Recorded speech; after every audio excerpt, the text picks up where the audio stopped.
She's gone hiking in Wicklow, that's where we'll find her. Back in 1993, Garda painted a clear picture. On Friday, the 26th of March, Annie McCarrick left her Dublin apartment, saying she might head for the Wicklow Mountains. Her last confirmed moment was at an ATM in Sandamount just before 11 am. After that, witnesses believed they saw her on a bus to Enniscorry, then later at Johnny Fox's pub, though neither sighting was verified with solid evidence. With those leads, Garda assumed she was on a hiking adventure, so Rule 1 became search Wicklow. And when Annie's own family raised concerns about a man she feared, Garda stepped back because he presented a hotel alibi for that night in Dublin. That alibi sealed his role in the investigation, made him off limits, and shaped the case narrative for over 30 years. That was the story everyone believed, until now. Back in 1993, Garda leaned hard on unconfirmed reports. They believed Annie was seen in Enniscorry and at Johnny Fox's pub.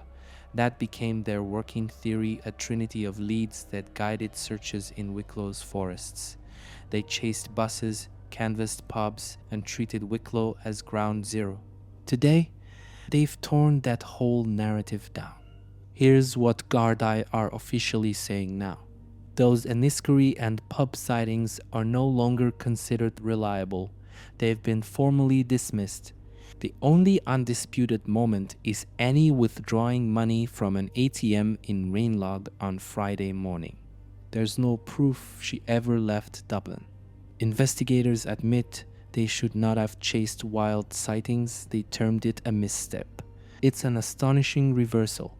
The man-shaped figure seen at Enniscorry, a red herring, the narrative of a lone hike in the mountains, a nearly 4-decade misdirection.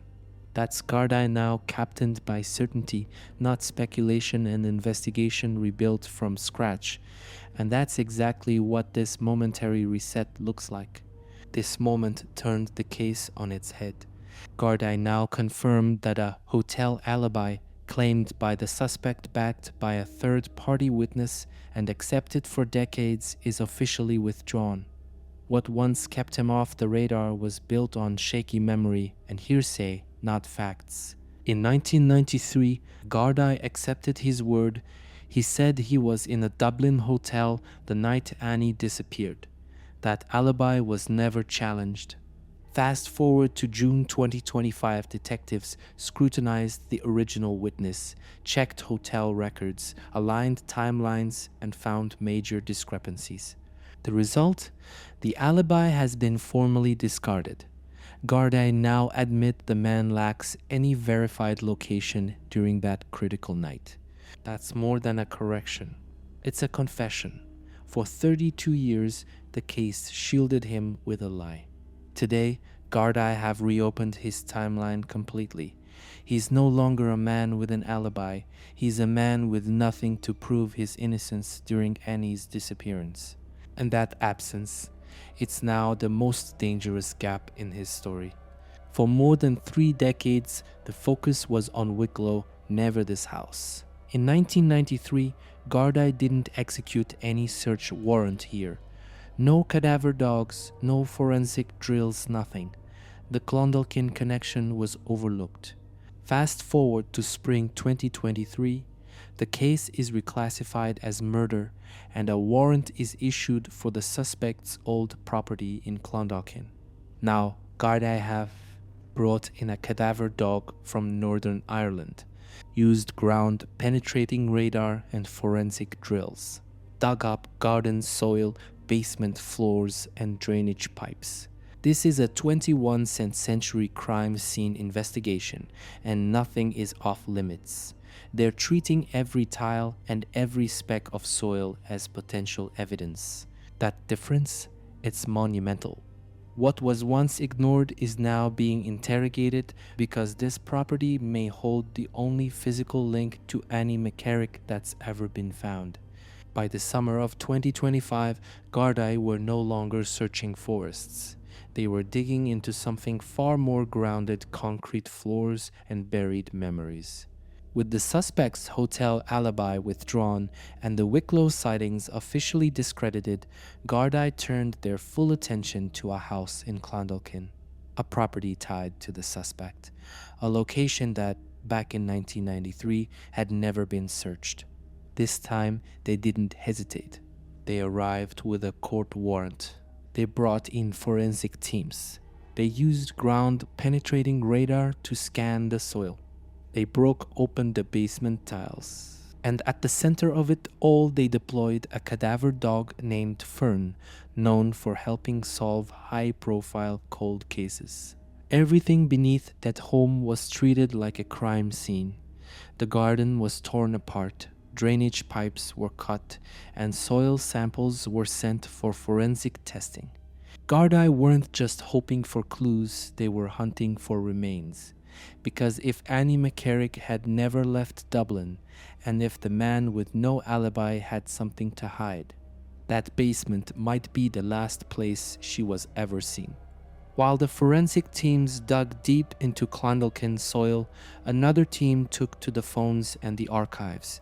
Garda are now re-interviewing everyone who ever knew Annie and the suspect back in 1993. They're speaking with flatmates, colleagues, friends, even someone in France. Why? Because the man's timeline keeps shifting. They've uncovered 5 different versions of his whereabouts that night, each with conflicting dates, times, or locations. That's no mistake. That's deception. At the same time, Garda seized his old phones, laptops, call logs, bank statements, and even router histories from his Co-Meath home. They're mapping every ping tower, every ATM withdrawal, every digital footprint that could place him or fail to during key hours. One lead is standing out. Multiple witnesses now remember him acting oddly emotional and defensive right after Annie vanished. That public row at a wedding, the tense goodbye he gave. These aren't random memories, they may be clues he couldn't hide.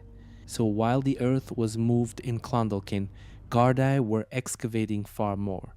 The hidden inconsistencies in a man's story and the digital tracks that could pin him down.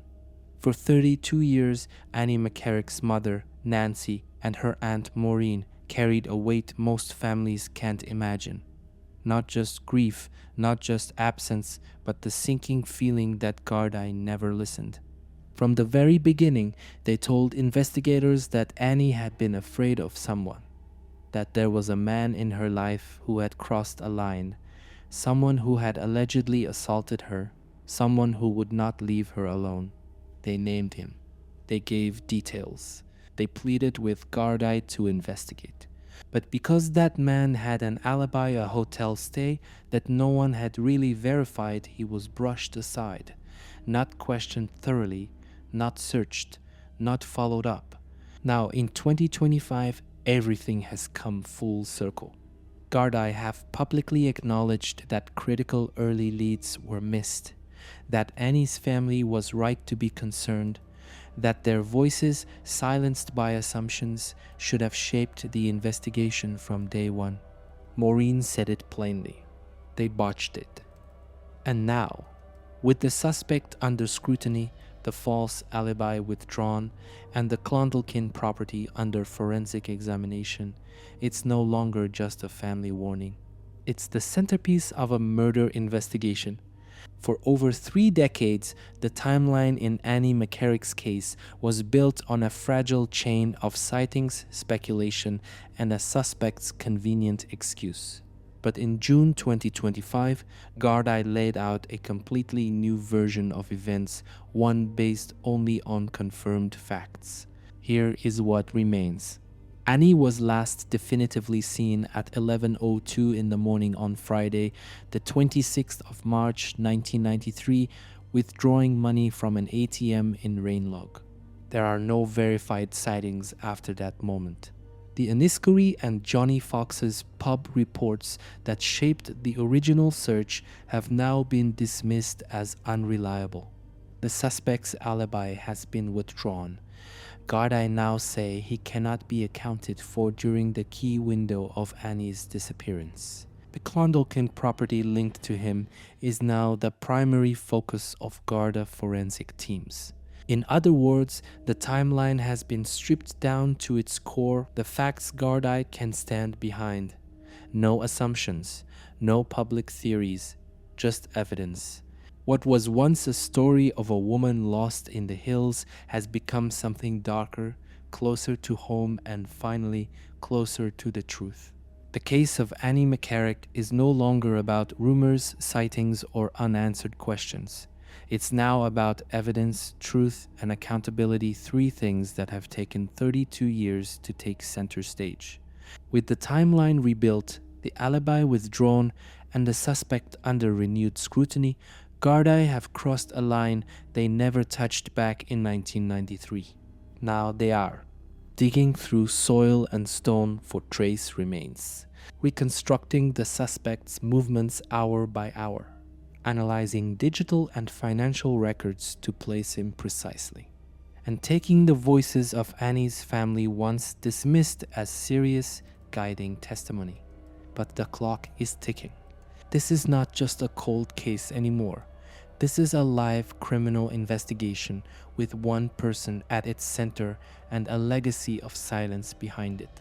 If Garda find evidence at the Clondalkin property, a fragment, a fiber, a trace, it could unlock not just justice for Annie, but a reckoning for how her story was handled. Because in the end, this was never just about a timeline. It was about who erased it and how long they thought they could get away with it.